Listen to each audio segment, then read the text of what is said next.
smart TV to open up and have a look at here.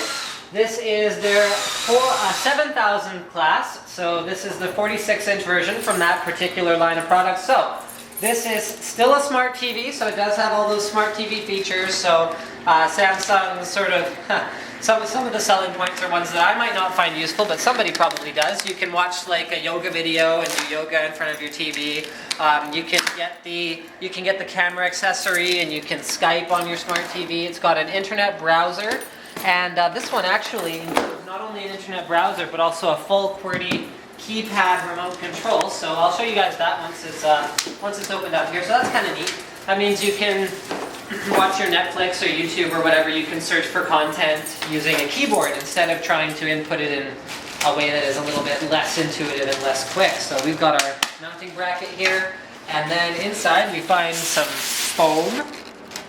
Okay, so I'm just going to go ahead and put that out of the way there. We've also got our base, which is the metal style base that we saw on the 8000 series. But what makes this a 7000 series versus an 8000 series is a couple things. So number one, it doesn't have the metal One Design bezel.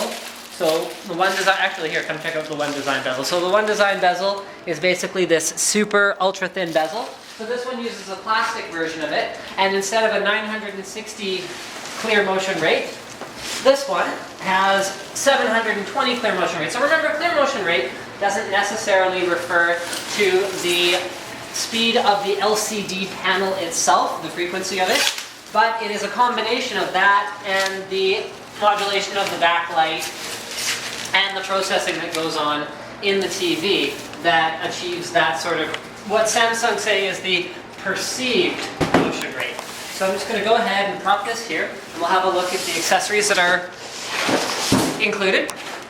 So we've got our power adapter, we've got a composite adapter, we've got, these are reinforcers for the VESA mount, we've got component, and then I do want to check out, aside from the 4 AAA batteries that come with it, in order to power it, I do want to check out this remote here. So I'm just going to throw those back in there.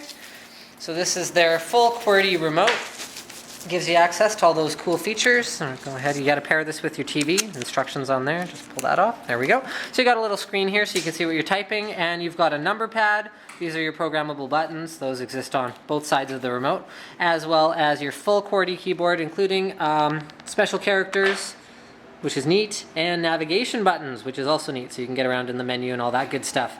And then here you find the buttons that you're typically used to seeing on a TV, you know, your source, your on, off, all that good stuff.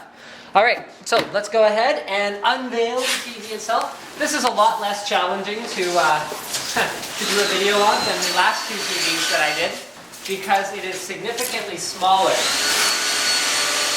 So I'm able to handle it a little bit better. But I still do need to put it on the stand, so give me a minute here, guys, and we'll put it on the stand so we can show you it properly. So this is a 3D TV, which I'm not sure if I already mentioned or not, and it also includes Samsung's 2D to 3D conversion. So that means that you can actually, on the fly, hey, check this out. Go from this side to this side. This changes from a 3D to an M. I don't know if you'll be able to see it on camera though. It's kind of neat. One of those hologram things? Okay, anyway. So that means that you've got their 2D to 3D conversion technology, which allows you to take any content, whether it's TV or games or whatever else the case may be, and you can convert them on the fly to 3D, and the effect is actually really good. We've already seen it on their LCD monitor, like their PC monitor. So it's pretty much the same kind of idea on a television. We've got their micro-dimming technology is also included on this TV. So what that means is deeper blacks and brighter whites, higher contrast ratio overall. And I've talked about the smart TV features. This has, you know what, let's go have a look at all the inputs and outputs. And then, yeah, okay, fine. We'll talk about that now.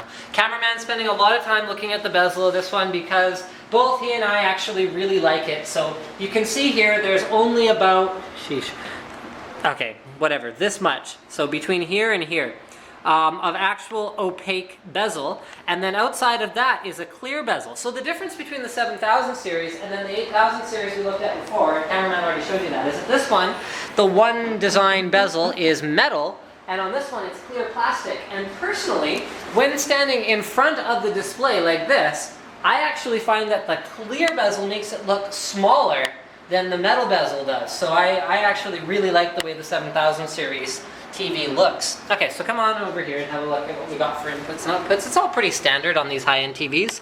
So we're probably going to have 4 HDMIs, which we do, 3 USB, including one that supports a hard drive. We've also got digital optical audio out.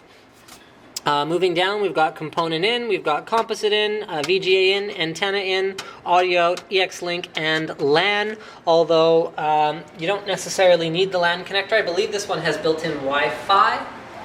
Yeah, cameraman's giving me the nod. So all of the high-end ones, I believe it's 7000 series and up, have built-in Wi-Fi, whereas the other ones are available with a Samsung Wi-Fi adapter doohickey. You can put that in there and use that with one of the USB ports. So I think that pretty much covers everything I wanted to say. I'd say that about sort of around the 7000 series range is where you start getting sort of more bang for your buck. The 8000 series is very expensive. It does have the benefit of being super, super thin. You've got the metal bezel design versus the plastic bezel design, which is sort of a personal taste, whether you prefer it or not. 9000 series is very expensive, but when you go down to the 6000 series, you start to lose some of the features. So 7000 series looks pretty darn good to me. I kind of wish I had one, but I don't.